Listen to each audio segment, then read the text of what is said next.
que entendamos en este caso específico que a diferencia de las soluciones que ofrece el budismo en relación al sufrimiento y al dolor del ser humano, la Biblia nos da una verdadera esperanza.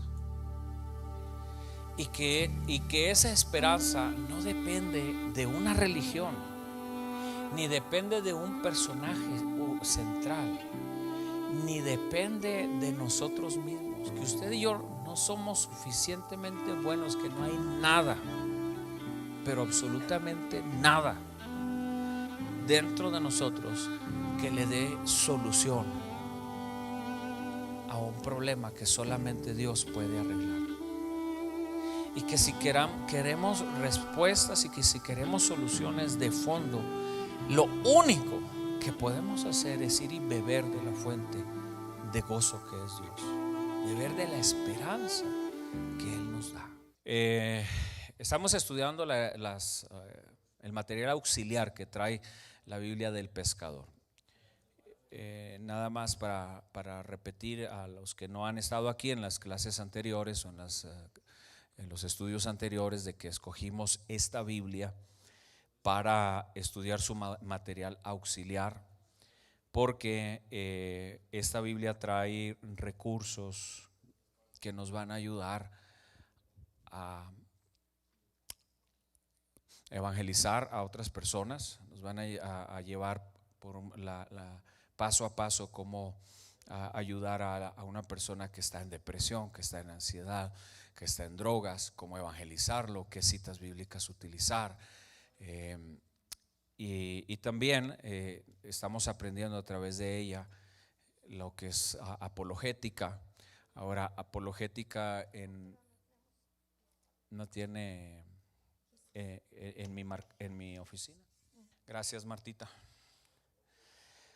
Entonces, apologética, hermanos, un poquito de apologética. Y apologética es cómo comprobar y defender la fe cristiana ante otras religiones, doctrinas, pensamientos.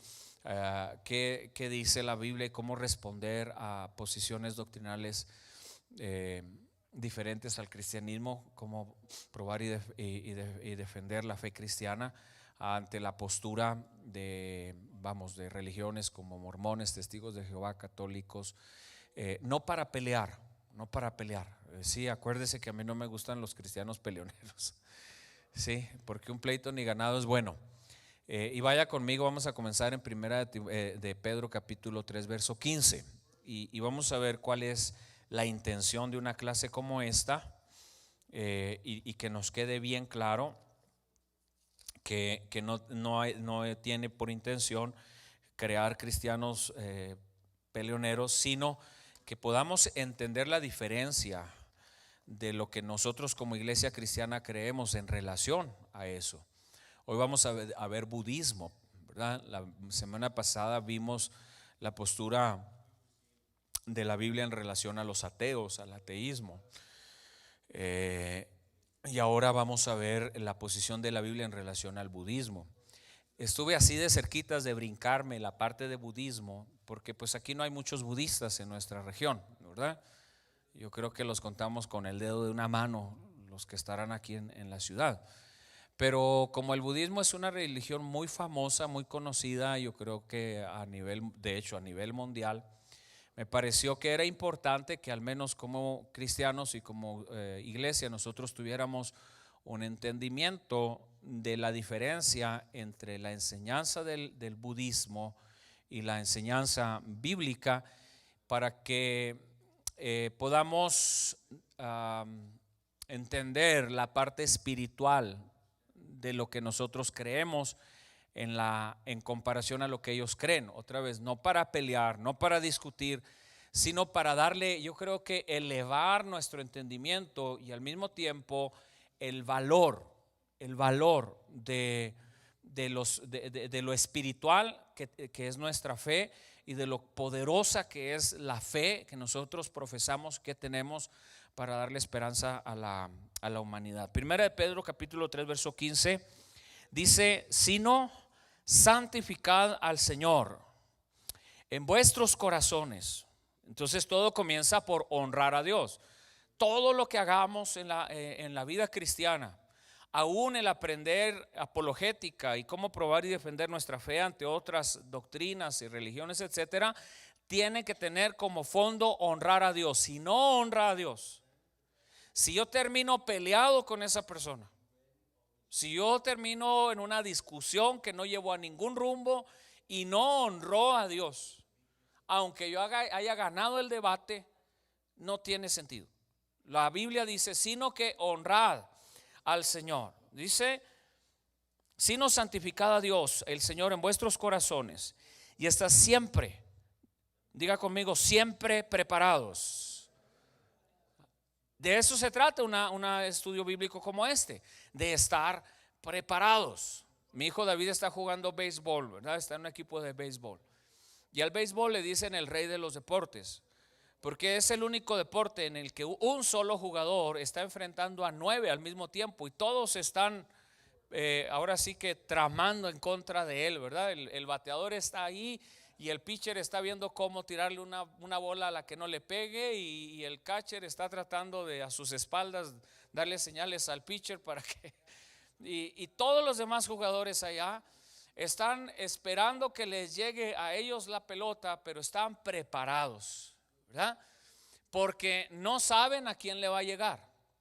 Así la iglesia tiene que estar preparada, porque la iglesia no sabe cuándo le va a llegar una pregunta, cuándo le va a llegar la necesidad de compartir la fe que Dios le ha dado, ¿sí? Sino que estar preparados para presentar defensa, pero dice con mansedumbre y reverencia. Así se entablan conversaciones con otras personas en relación a la fe. Se entablan con mansedumbre y se entablan con reverencia, para que no tengamos cristianos que se andan peleando con cristianos o que se andan peleando con otras personas, sino que cuando hagamos una presentación de la fe que Dios nos ha dado, lo hagamos como dice la Escritura, con mansedumbre, con reverencia y para santificar al Señor. Dice presentar defensa ante todo el que os demande razón de la esperanza que hay en vosotros, teniendo buena conciencia, para que en lo que murmuran de vosotros como de malhechores sean avergonzados los que calumnian vuestra buena conducta en Cristo. Entonces, la enseñanza de hoy es para preparar a la iglesia en el tema de apologética. Ahora, el budismo, ya lo dije, no es muy conocido aquí en nuestros medios. En esta región de los Estados Unidos no se practica mucho, ¿verdad? Sin embargo, es una de las religiones que más auge ha tenido, y que aunque se originó allá en el área de la India, ¿verdad? Se originó allá en Nepal, en el noreste de la India, ha trascendido ya a nivel mundial y es muy atractivo para las personas el budismo, porque el budismo está, como vamos a ver ahorita, está centrado mucho en el área de la meditación. Y viviendo en un tiempo como en el que vivimos, en el que hay una cantidad de estrés, hermanos, de abuso de alcohol, de abuso de drogas, de divorcios, viviendo en un tiempo en el que la sociedad está tan quebrantada, tan herida, el budismo ha encontrado una muy buena recepción en la gente, porque los enseña a hacer algo que inclusive la iglesia dejó de hacer, que es meditar, ¿verdad? Solo que ellos hacen la meditación y la atribuyen o buscan en el interior de ellos mismos la paz, la pureza. Buscan en el interior de ellos mismos el nirvana. Ahorita les hablo un poquito más de eso. Déjenme les explico cómo se origina el budismo. El budismo nace en aproximadamente 566 antes de Cristo. Nace un hombre un hombre llamado, apellidado Gautama, Siddhartha Gautama. Él es hijo de unos reyes, es un príncipe, así que nace en la realeza. Pero cuando la mamá, ¿sí? Siddhartha Gautama. Siddhartha Gautama. Cuando la mamá, llamada Maya, está embarazada, ella tiene un sueño en la cual ve que un elefante blanco se mete en uno de sus pechos. Y ese elefante blanco tiene como 5 o 6 colmillos, algo así, se inserta, se mete en uno de sus pechos. Y estamos hablando del año 566 antes de Cristo. Entonces ellos tienen su sistema de creencias, etcétera, y buscan a un adivino que les dé una explicación del sueño que tuvo esta mujer, de aquel elefante blanco metiéndose en el seno de la mujer, y le profetizan o le dicen que va a tener un hijo que va a ser muy sabio, que va a ser un hombre que va a impactar a la humanidad, y le dicen todas esas cosas. Entonces, a los 7 días de nacido, la mamá de Siddhartha Gautama muere y se queda él a cargo con su tía, ¿verdad? Su tía lo hace crecer, pero su papá, siendo rey y conociendo, digamos, las virtudes del niño, o las virtudes que se habían dicho que tenía y que habría de tener, estaba preocupado de que Siddhartha Gautama se dedicara más a la religión, y él quería que fuera rey, no un religioso. Con eso él se preocupó, y él no estaba interesado en que su hijo se fuera por la vía religiosa siendo monje, sino que él quería prepararlo para que fuera su sucesor en el reinado. Así que cuando Siddhartha Gautama comienza a crecer, su papá, por temor a que fuera a tomar la vida religiosa, levanta una gran muralla alrededor del palacio para que su hijo no pueda asomarse al mundo exterior, y tratar de mantenerlo nada más en el área donde él quería que estuviera. Y así que ahí crece este hombre llamado Siddhartha Gautama, ¿sí? A los 16 años su papá piensa que es hora de que se case. ¿Alguno casaría a su hijo a los 16 años acá? ¿No? A los 16 años su papá piensa que es hora de que se case y le manda a traer 12,000 doncellas para que escoja, ¿verdad? Y de las 12,000 doncellas, él escoge a una y lo casan, ¿verdad? Lo casan pues básicamente por asuntos de conveniencia, aunque él la eligió. Y casan a Siddhartha Gautama, ¿verdad? Y de ahí ya el hombre casado, de pronto él pide permiso, él quiere salir a conocer el mundo exterior, porque no ha salido, y quiere salir a conocer el mundo exterior, y pide permiso a su papá. Y aunque su papá lo había encerrado así en los muros de la ciudad, le da el permiso y sale. Todas estas son las explicaciones de dónde viene el budismo, ¿verdad? Entonces cuando Siddhartha Gautama sale con sus siervos a conocer un poco el mundo afuera, una de las cosas que llama su atención es un hombre enfermo, un hombre tembloroso, pálido, enfermo, y voltea y pregunta a uno de sus siervos y le dice, ¿y él por qué está enfermo? Y a todos nos va a pasar igual, y la respuesta es sí. Él está enfermo porque así es la vida, y a todos nos va a pasar igual. Más adelante se encuentra a un anciano ya viejo, de caminar lento, tembloroso, sin dientes.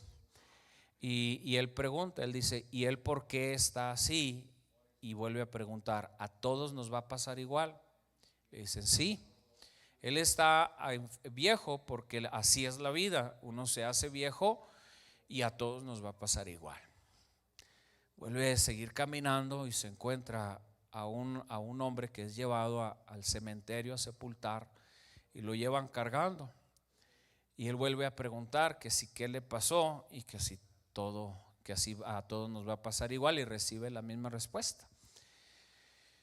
Y cuando él regresa, y la cuarta persona que llama mucho la atención de Siddhartha Gautama es un monje ascético, es decir, aquellos que han escogido vivir de una manera rústica, sin ningún tipo de comodidad de nada, ¿verdad? Y lo ve caminando nada más sujetando un par de cosas en su mano. Le llama la atención y dice: me gusta ese estilo de vida. Así que esas son las 4 experiencias que tiene Siddhartha Gautama cuando sale y regresa a palacio. Y le dice a su papá que le gustaría que le concediera la manera de no hacerse viejo, de estar saludable siempre. Y el papá le dice: pues eso yo no te lo puedo conceder. Te puedes quedar con todo el palacio, pero no te lo puedo conceder. Para hacer la historia corta, Siddhartha Gautama decide, para esto su esposa queda embarazada cuando él tiene 29 años y tienen un bebé. La noche que el bebé ha nacido y que toda la ciudad está celebrando, él decide abandonar a su esposa y decide abandonar a su bebé recién nacido y se va. Porque dice que él quiere encontrarle respuestas al sufrimiento del ser humano. Eso es lo que él dice. Entonces él comienza un vagar por la vida, ¿verdad? Y deja todo lo que fue la riqueza del reino y las comodidades del reino, y comienza a caminar por los senderos y a vivir de lo que la gente le daba para comer. Se mete en ayunos tan prolongados que estuvo a punto de morir en uno de ellos. Y él está en la búsqueda de algo. Todo ser humano está en la búsqueda de algo. Todo ser humano. Uno lo va a buscar en las drogas, en el alcohol, en la fama, en el dinero, en las religiones. Alguien lo va a buscar, hermanos, en cosas, ¿verdad? En los amigos, pero todo mundo está buscando algo. El ser humano está diseñado para tener una relación con Dios, y mientras ese ser humano no tenga esa relación con Dios, tiene que sustituir su necesidad de Dios por algo. Y Siddhartha Gautama se agarra a caminar, se va, es instruido, ¿verdad? Es instruido en el hinduismo por 6 diferentes grandes maestros del hinduismo. Y él no encuentra respuestas a las preguntas que él tiene. ¿De dónde viene el sufrimiento, el sufrimiento humano? Así que finalmente él empieza a practicar, ¿verdad? Como parte de la religión que profesaba él y toda la gente de ese tiempo, empieza a practicar la meditación. Y el trasfondo religioso, ¿verdad?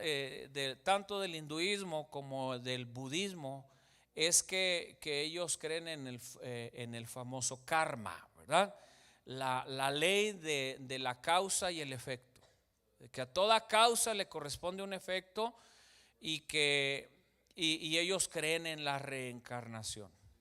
Entonces él comienza a buscar en la meditación. Una de las cosas que enseña el budismo es la meditación profunda y el prestando especial cuidado a la respiración y asumir ciertas posturas que los ayudan a hacer meditaciones muy, muy profundas, ¿verdad? Entonces ellos lo que hizo este hombre es que en alguna ocasión él dice que alcanzó el nirvana. El nirvana es la máxima iluminación a la que el budismo aspira. Y el nirvana es una, le llaman una iluminación en la cual ellos dicen son libres finalmente. En la que dicen se alcanzó el máximo nivel de plenitud, de pureza y de libertad. Y lo llama nirvana, y un día él dice que él alcanzó ese máximo nivel de meditación tan profundo que alcanzó el nirvana, y a partir de ese momento él se hace llamar Buda. Cambia su nombre del Siddhartha Gautama a Buda, y ahora es conocido como Buda, y de ahí nace el budismo. Entonces algunos 5 amigos de él que habían caminado junto con él por mucho tiempo se convirtieron en sus primeros discípulos, y de ahí creció por toda la India, y de ahí creció, hermanos, por todo Asia. Ahorita el budismo está en muchas partes del mundo, hay varias ramificaciones de él. Uno de los más famosos es el budismo Zen, Z-E-N, ¿verdad? Entonces ha desarrollado algunas variantes del budismo, pero todo está centrado en buscar respuestas hacia adentro. Hay lo que ellos le llaman 4 verdades del budismo. El primero, dicen que la primera verdad que él enseñó es que la vida implica sufrimiento. ¿Verdad? Pues sí, dice, la primera verdad es que la vida implica sufrimiento, dice el budismo. Luego, la segunda verdad dice que ese sufrimiento tiene una causa, y que esa causa son los deseos de la persona. ¿Ok?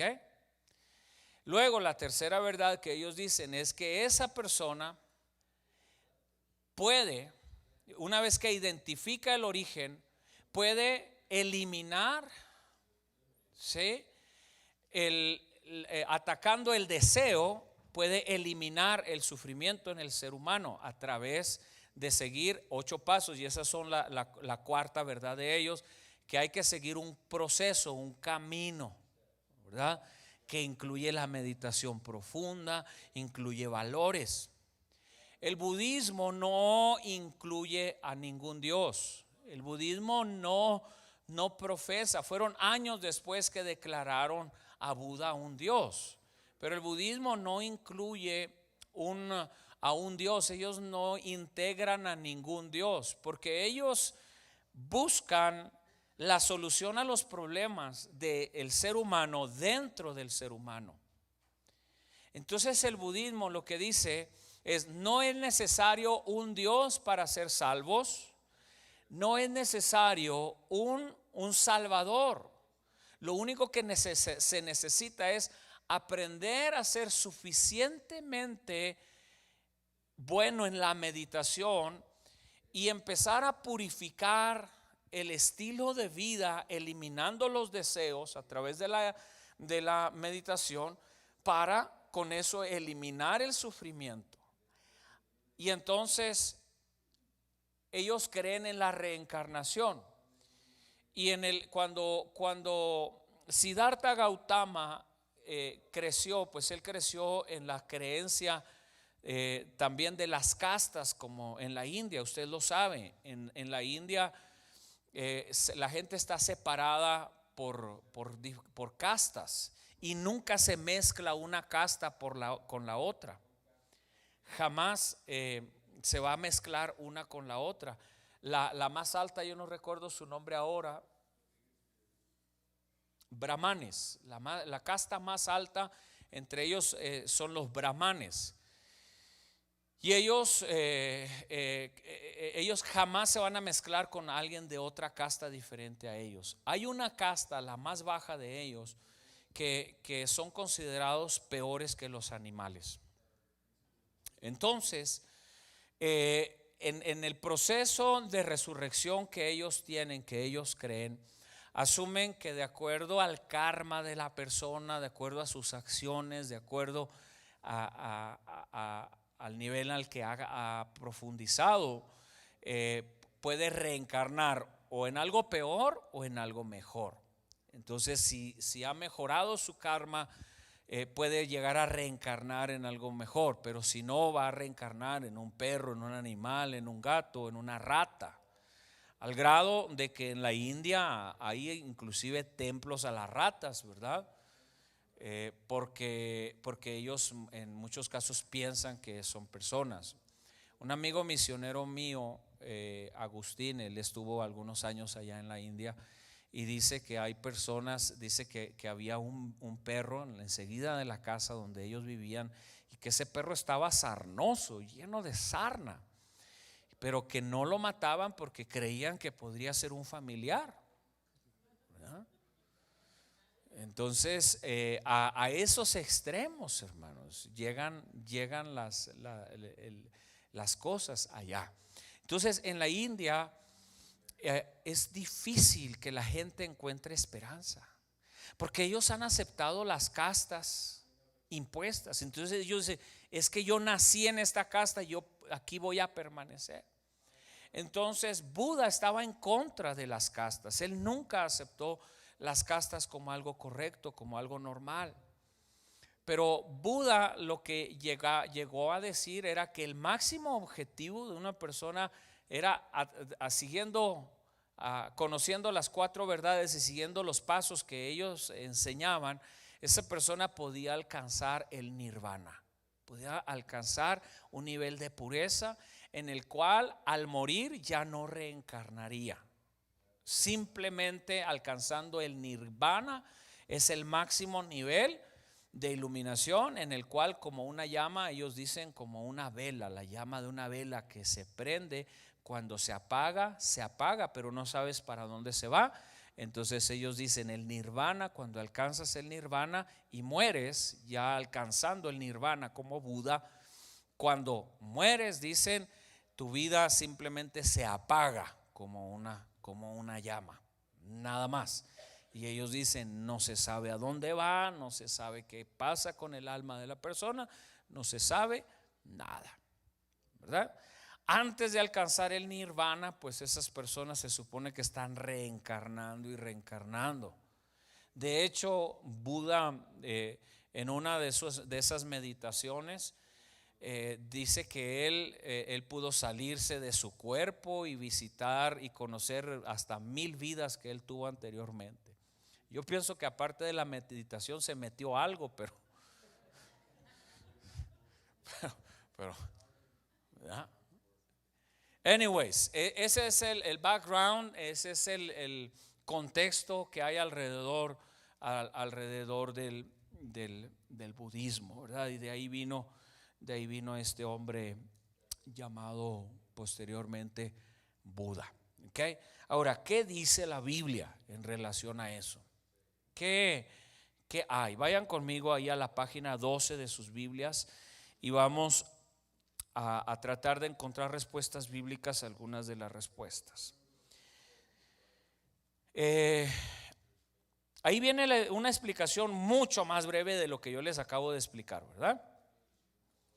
Ya no es necesario leerla, ya se las expliqué y más ampliada. Entonces ahí viene, por ejemplo, las 4 verdades, ¿verdad?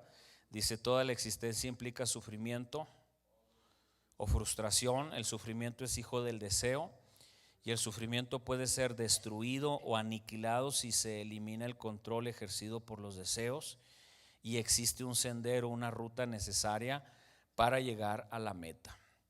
Y ese sendero se divide en conducta moral, disciplina mental y sabiduría intuitiva. El budismo logró ejercer gran influencia desde su fundación y hoy cuenta con millones de seguidores en China, Japón, Corea, Birmania, Tailandia, Indochina y otros países, ¿verdad? Ahora, ¿qué dice la Biblia? Y vamos a ir a la segunda pregunta.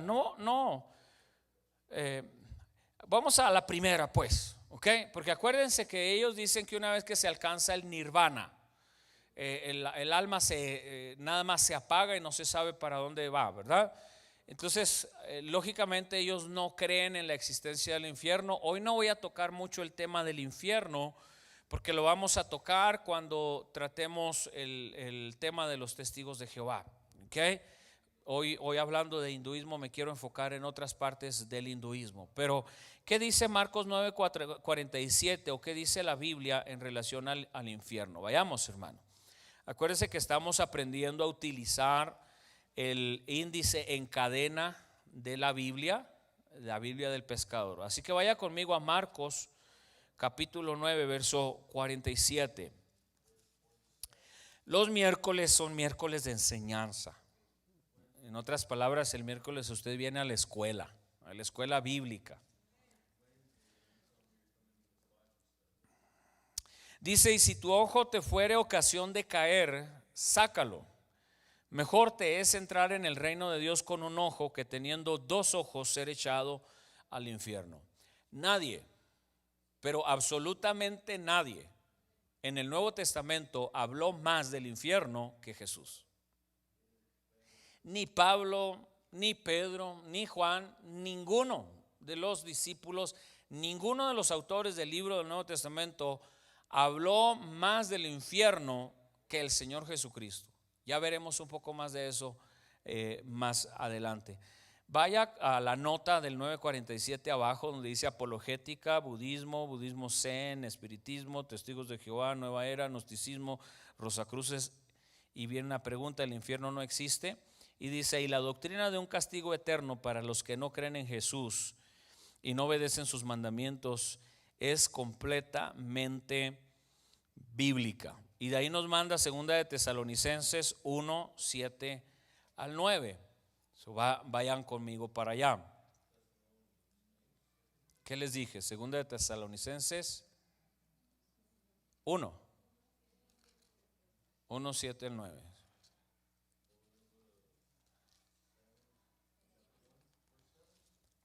Acuérdese que aquí es importante que aprendamos a usar la Biblia, ya no la electrónica. La electrónica usted la puede guardar para otros momentos, pero ¿sí? 1:7-9.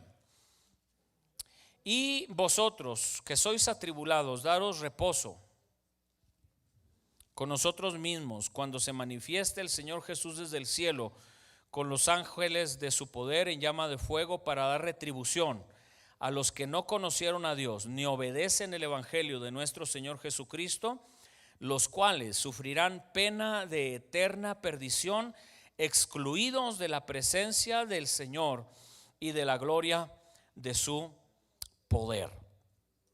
Vaya a la parte de apologética y ahí viene una explicación que dice: el castigo eterno no es contrario al amor ni a la justicia de Dios.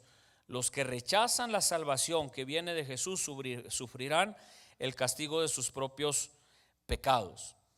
Aunque después lo vamos a tratar a más profundidad, a la pregunta de si un Dios bueno mandaría a sus hijos al infierno, ¿verdad? Porque el argumento alrededor de eso es: ¿qué padre siendo bueno mandaría a sus hijos al infierno? Entendamos esa verdad. ¿En qué consiste este tema? Número uno, el infierno no fue creado para el ser humano. El infierno fue creado y diseñado para Satanás y sus ángeles. Eso es lo que la Escritura dice, que fue creado para Satanás y sus ángeles. Pero el problema es que el hombre va siguiendo las obras de Satanás. En otras palabras, el hombre enceguecido va siguiendo a Satanás, va atado, espiritualmente ciego, encadenado exactamente a donde Satanás va. Dios no está mandando al ser humano al infierno. El ser humano está caminando por sí solo, por sus obras, directo al infierno. Pero ¿qué dice la Escritura? Y para esto apareció, primera de Juan capítulo 3 verso 8, y para esto apareció el Hijo de Dios, para deshacer las obras del diablo. ¿Y qué dice la Escritura? Porque de tal manera, dígalo conmigo, amó Dios al mundo que dio a su Hijo unigénito para que todo aquel que en él cree no se pierda, es decir, no se vaya al infierno, no se pierda, mas tenga vida eterna. Verso 17, porque Dios no envió a su Hijo al mundo para condenar al mundo, sino para que el mundo fuese salvo por él. En otras palabras, Satanás y todos los seres humanos que lo van siguiendo van directo al infierno. Dios no los está mandando, ellos van caminando en dirección al infierno por sus obras, siguiendo las obras de lo que la Biblia dice, van siguiendo a su padre el diablo, van siguiendo.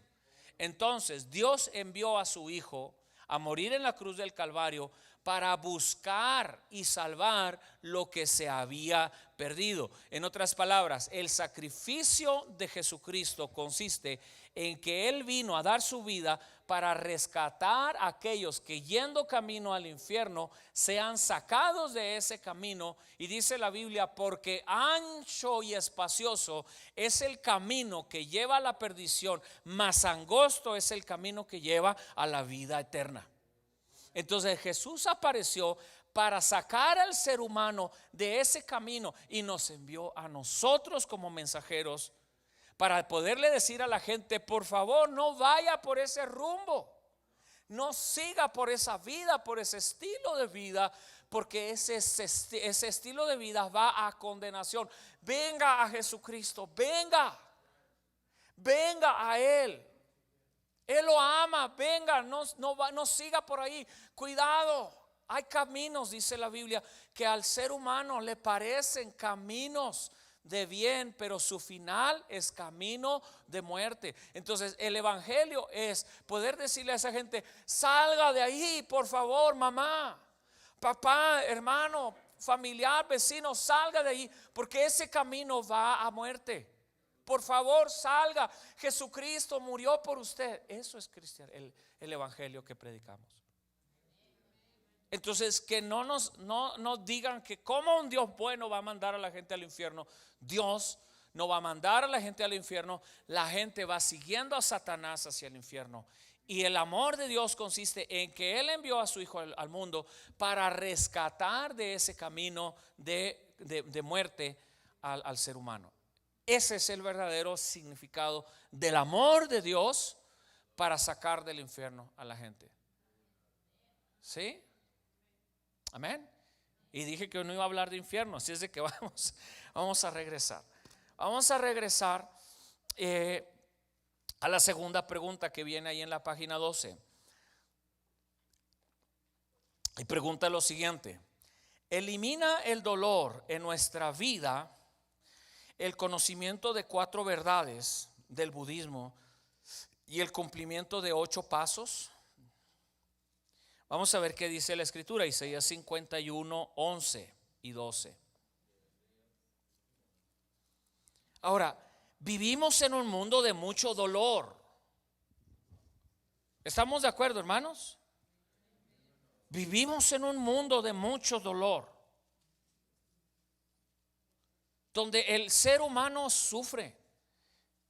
Y a veces sufre en silencio, a veces sufre solo, a veces sufre acompañado, pero el hombre, vivimos en un tiempo donde hay mucho dolor.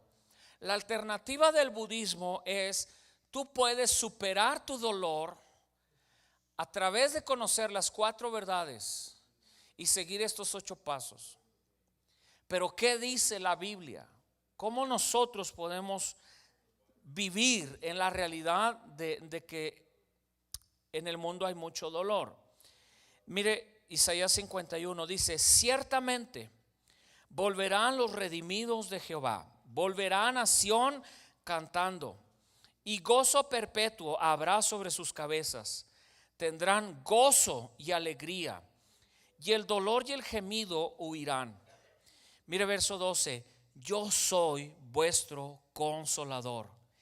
¿Quién eres tú para que tengas temor del hombre que es mortal y del Hijo del hombre que es como heno? En la explicación de la parte de abajo dice: Dios es quien quita nuestro dolor y sufrimiento, y solo habrá alegría para aquellos que acepten su regalo de salvación. El Señor es nuestro consolador y Él se ocupa de nuestros sufrimientos. Entonces, no es mirando hacia adentro que vamos a encontrar las respuestas al dolor que vivimos. ¿Qué hacen las personas, hermano, para poder un poco olvidar el dolor? Se tiene que meter droga, se tiene que meter alcohol, se tiene que a veces infringir dolor externo. ¿Sabe que por eso se cortan, sobre todo los jóvenes o las personas que están en depresión? Que cortan. Ellos se cortan porque el dolor que llevan dentro es más grande que el dolor que les provoca la navaja. Y esa es una de las razones, hermano, porque el ser humano hoy tiene que depender de la marihuana, del alcohol, de la cocaína, de las heroínas. Hoy hay drogas bien agresivas, usted las ha visto, que parece que vuelven a las personas como si fueran zombies. Usted los ha visto en algunos videos, porque el mundo está sufriendo. El budismo lo que hace es ofrecerle a la gente la alternativa de decirle: la respuesta a tu sufrimiento está adentro de ti. La Biblia dice: no, la respuesta a tu sufrimiento no está adentro de ti. La respuesta a tu sufrimiento está en Dios. Él dice: yo soy tu consolador. ¿Alguien da gloria a Dios en esta noche? Yo soy tu consolador. Por eso la Biblia trae una esperanza, hermano.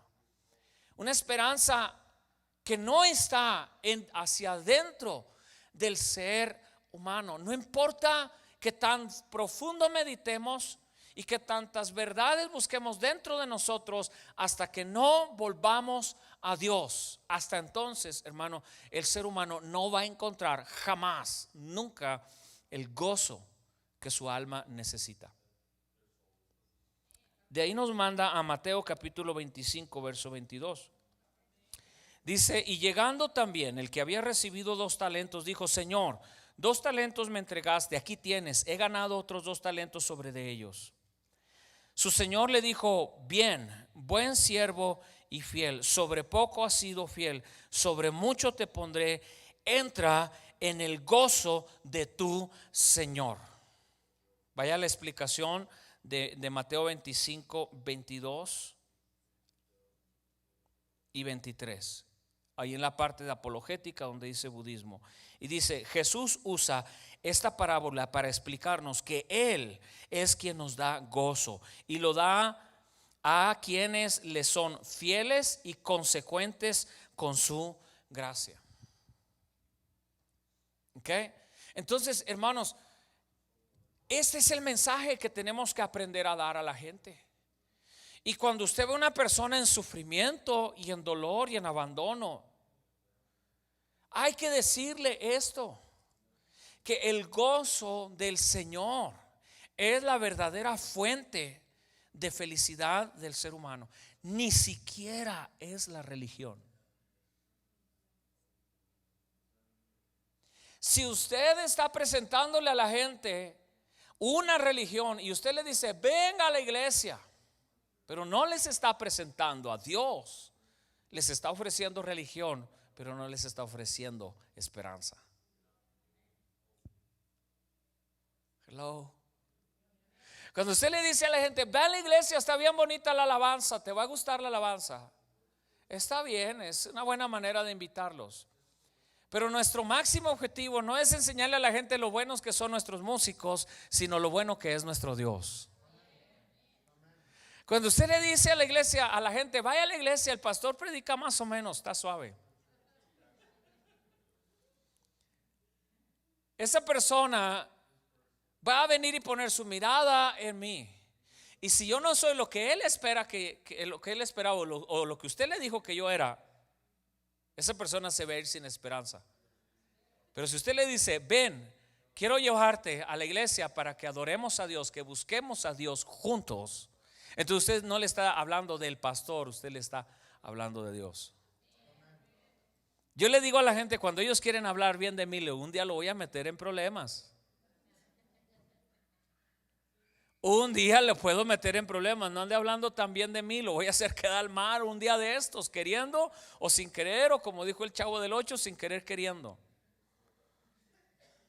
Háblele a la gente de Dios, porque la esperanza de la gente es Dios. No es el pastor, no son los líderes, no es la alabanza, es Jesucristo. Él sigue siendo la única respuesta. Dele ese aplauso a Jesucristo, amén. Dele ese aplauso a Jesucristo. El gozo de Dios es el que va a transformar la vida de una persona. ¿Qué dice la Biblia? El gozo del Señor es mi fortaleza. Pero dice el gozo del Señor, no el gozo del director de la alabanza, no el gozo de los músicos, no, es el gozo de el Señor. Entonces tenemos que llevar a la gente a beber de la fuente inagotable de gozo que es Jesucristo. Amén. ¿Alguien dice amén, hermanos? Ok. Volvamos ahora a una pregunta más. Entonces, ya encontramos ahí un par de respuestas bíblicas a la pregunta si es el dolor en nuestra vida es eliminado por conocer las 4 verdades o los 8 pasos del budismo. No, porque esas verdades y esos 8 pasos miran hacia adentro del hombre. El cristianismo mira hacia arriba.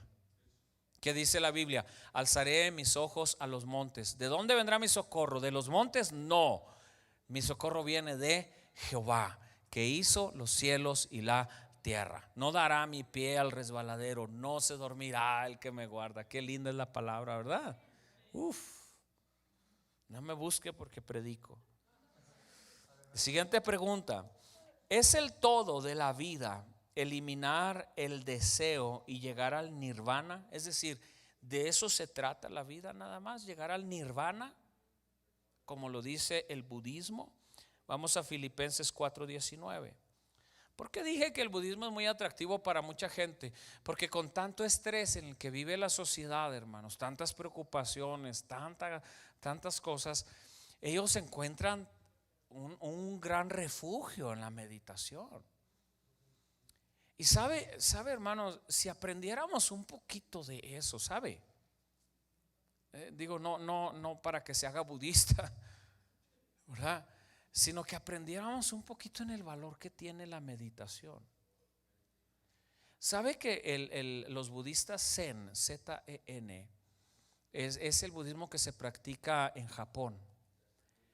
Los ejecutivos y trabajadores y personas, después de un largo día de trabajo, antes de irse a su casa, van a esos centros de adoración, esos centros de oración, de meditación budista.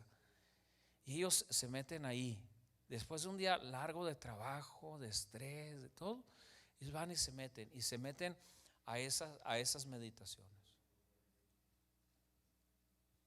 Y aunque equivocados en su doctrina o en la base de donde ellos buscan la paz, que la buscan nada más adentro de sí mismos, sino en Dios, aunque equivocados, después de un largo día de trabajo, es un gran relief, es un gran descanso, un gran reposo para su mente. ¿Qué hacemos los cristianos? No queremos ni venir el miércoles. ¿Es cierto?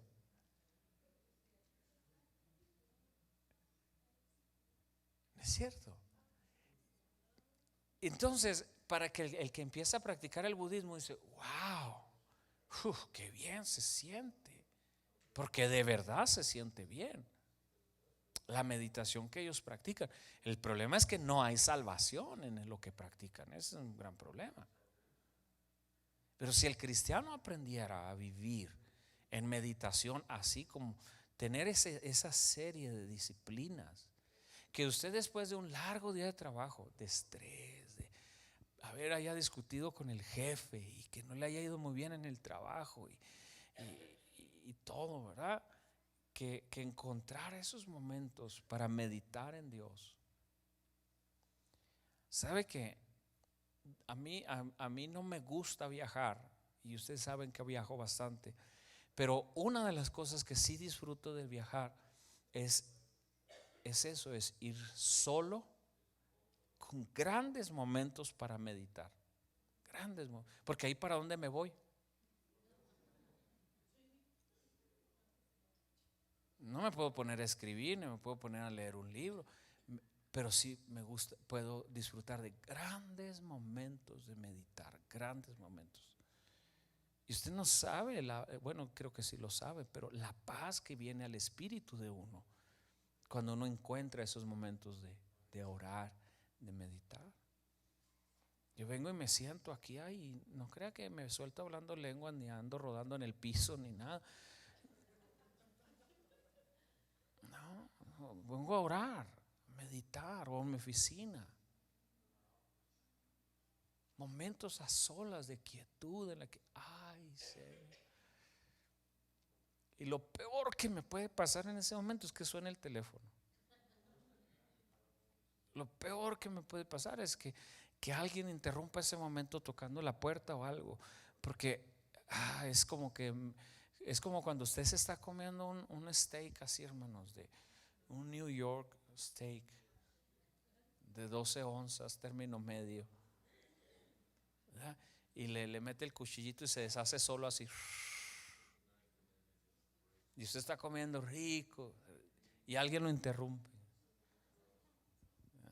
Así es cuando hay momentos de meditación.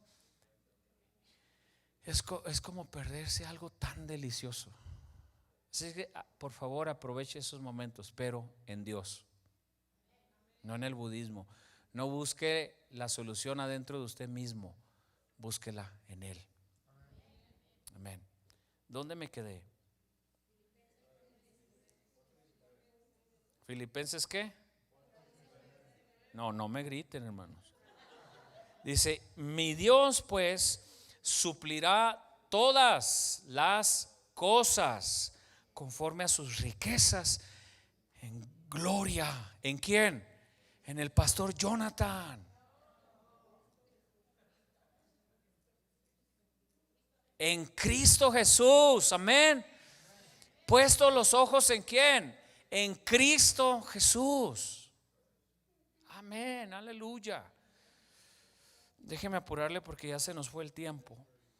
Vamos a una tercera pregunta. Vamos a ver una cita bíblica en cada una. Ya usted en su casa puede estudiar y ir un poquito en las demás, ¿ok?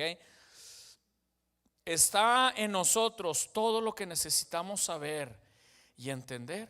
Está dentro de nosotros, de verdad, como lo dice el budismo. Está dentro de nosotros el buscar en la meditación, dentro de nosotros la paz que necesitamos. Vamos a Proverbios. Su tarea es que durante la semana usted se vaya a su Biblia, busque, vaya respuesta, pregunta por pregunta, cita por cita, en ese índice en cadena, hermanos, que tiene. Pero de verdad hágalo, de verdad, tómese el tiempo de hacerlo. Verá cómo se va a ir sintiendo usted cada vez más equipado para dar respuestas bíblicas a las personas o a usted mismo. Dice, el principio de la sabiduría es el temor de Jehová. Los insensatos desprecian la sabiduría y la enseñanza. Entonces el principio de la sabiduría no es mirar hacia adentro, es mirar hacia arriba, el temor a Jehová. Vaya en la parte de apologética abajo, dice budismo. La búsqueda de la sabiduría y el entendimiento debe de comenzar por Dios. ¿Cuántos dicen amén a eso? Última pregunta porque ya se tienen que ir. En relación a la reencarnación. Vamos a Génesis 1:26 al 27. Y ahí sí vamos a ver 3 citas bíblicas antes de despedirnos. Génesis 1:26 al 27. Para disipar cualquier tipo de duda que haya en relación a de que si se reencarna después de morir o no. Dice: entonces dijo Dios: hagamos al hombre a nuestra imagen, conforme a nuestra semejanza, y señoree en los peces del mar, en las aves del cielo, en las bestias, en toda la tierra y en todo animal que se arrastra sobre la tierra. Y creó Dios al hombre a su imagen, a imagen de Dios lo creó, varón y hembra lo creó. Vamos a la explicación de Apologética 1:26, donde dice budismo, ¿sí? Y ahí hay muchas otras: budismo, budismo zen, espiritismo, nueva era, gnosticismo, hinduismo, Hare Krishna, Rosacruces, Ragneshismo. Todos ellos creen en la reencarnación, ¿ok? Pero en relación a la reencarnación, dice ahí: el ser humano es creación de Dios, no existe eternamente como espíritu. Entonces Génesis 1:26 nos dice que Dios nos creó. Entonces el ser humano no es un ser existente eternamente, fue creado por Dios. Ahora vamos a una cita bíblica más que nos lleva de ahí, que es el Salmo 139:13. Y después de esto una cita bíblica más, y con eso estamos despedidos. Salmo 139:13.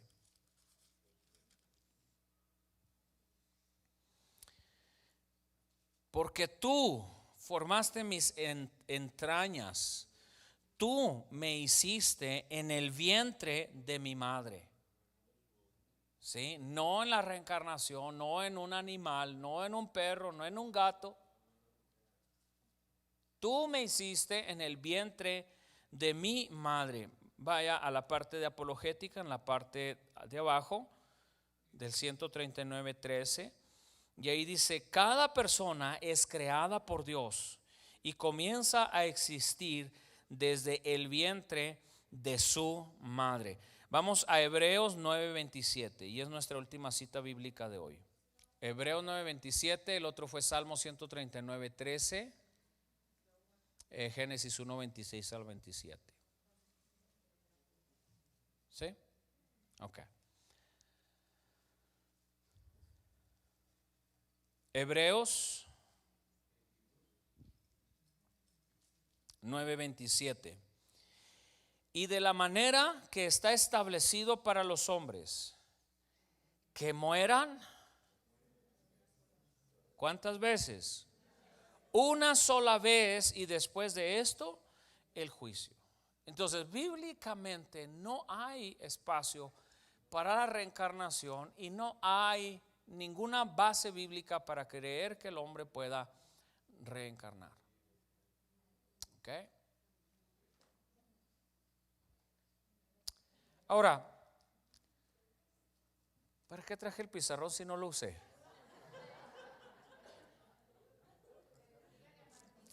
Espéreme tantito.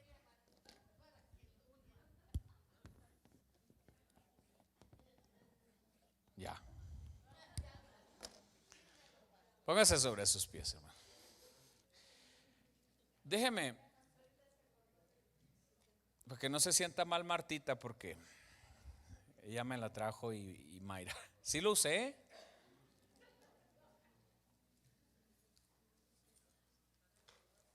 Mire, el punto final de todo esto es el siguiente: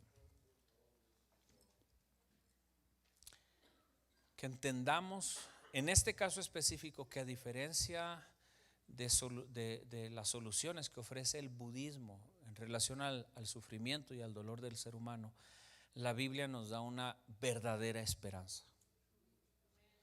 Y que esa esperanza no depende de una religión, ni depende de un personaje central, ni depende de nosotros mismos. Que usted y yo no somos suficientemente buenos, que no hay nada, pero absolutamente nada dentro de nosotros que le dé solución a un problema que solamente Dios puede arreglar. Y que si queremos respuestas, y que si queremos soluciones de fondo, lo único que podemos hacer es ir y beber de la fuente de gozo que es Dios, beber de la esperanza que Él nos da. Y mientras el hombre no haga tal cosa, puede buscar donde quiera, pero la Biblia tiene esperanza para el sufrimiento y el dolor del ser humano.